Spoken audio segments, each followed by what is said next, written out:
जगन्नाथ जी के एक महान भक्त थे रघु। जगन्नाथ जी एक बार रघु के सामने प्रकट होकर कहने लगे, चलिए हम लोग जाते हैं एक कटहल के बागवान में जो राजा का है और हम लोग वहां से कुछ कटहल तोड़ कर लाते हैं। ये बात सुनकर वो तैयार हो गए।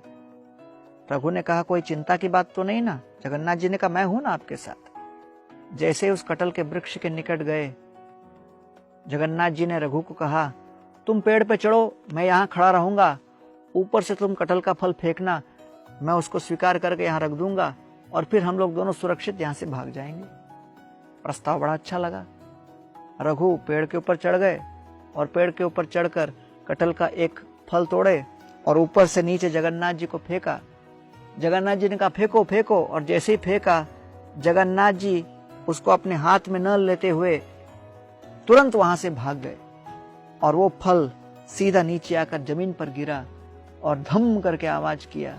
उस आवाज को और ध्वनि को सुनकर जितने राजा के बागवान के रक्षक थे वहां भागे भागे आए। देखा कि वृक्ष पर चढ़ा हुआ रघु चुरा रहा है। उसको पकड़ के नीचे उतारे, राजा के सामने प्रस्तुत किया।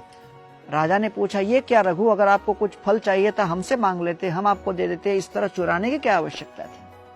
तो लज्जित होकर रघु कहने लगे, क्या करें, ये मेरा प्रस्ताव नहीं था, जगन्नाथ जी का प्रस्ताव था, वो मेरे साथ आए थे, लेकिन ऐन मौके पे वो छोड़ के भाग गए और वो फल नीचे गिरा और पर्दाफाश हुआ।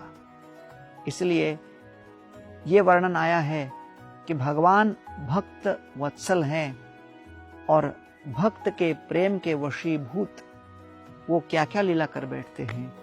नेमम विरिंचो न भवो न शरीर अपि अंग संश्रया प्रसादेले बिरे गोपी यत्तत् प्राप्य विमुक्तिदात।